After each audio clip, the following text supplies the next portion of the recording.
Hi all, welcome back to our channel Himaraj vlogs. ఈరోజు నేను చేసుకుంటున్న రెసిపీ ఎగ్ సేమియా. ఈ ఎగ్ సేమియాని నేను చేసుకునే విధంగా మీరు ఒకసారి ట్రై చేయండి. చాలా టేస్ట్గా ఉంటుంది, ఇష్టంగా కూడా తింటారు.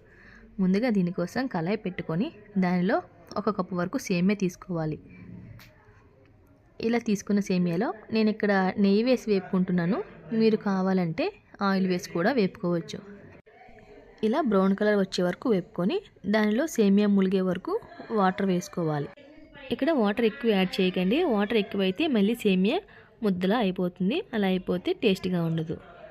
ఇప్పుడు వేరే పాన్ పెట్టుకొని దానిలో 3 ఎగ్స్ వరకు వేసుకున్నా. నేను ఆ కప్పుకి 3 ఎగ్స్ తీసుకున్నా. దానిలో కొంచెం పసుపు, కొంచెం ఉప్పు వేసి ఇలా మొత్తం కలుపుకొని ఉడకనిద్దాం. ఈలోగా మనకి సేమియా రెడీ అయిపోయింది. చూసారా, ఈ విధంగా దగ్గర పడే వరకు ఇలా పలుకుగా ఉడికించుకోవాలి. ఇక్కడ మనకి ఎగ్ కూడా రెడీ అయిపోయింది. చూసారా, ఈ విధంగా కొంచెం ఎగ్ అనేది పెద్ద ముక్కలుగానే ఉంచుకోండి, మరీ గుండగా చేయకండి.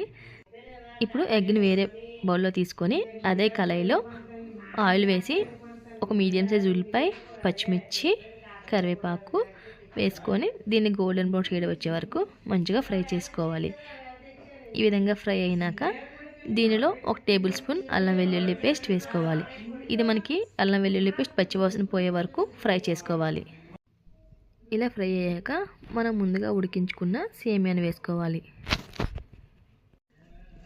దీనిలో మీ టేస్ట్ తగ్గట్టు సాల్ట్, 1 టేబుల్ స్పూన్ కారం, 1/2 టీ స్పూన్ చికెన్ మసాలా వేసుకొని ఒకసారి దీని అంతటిని కలుపుకోవాలి. చూసారా, ఈ విధంగా కలుపుకున్నాక దీనిలో మనం ముందుగా ప్రిపేర్ చేసి పెట్టుకున్న ఎగ్ తీసుకొచ్చి వేసుకోవాలి. ఇలా ఎగ్ వేసుకున్నాక 2 బాగా కలుపుకోవాలి.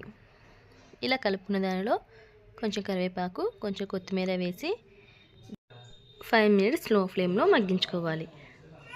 అంతే, ఎంతో సింపుల్గా చేసుకునే ఎగ్ సేమియా రెడీ.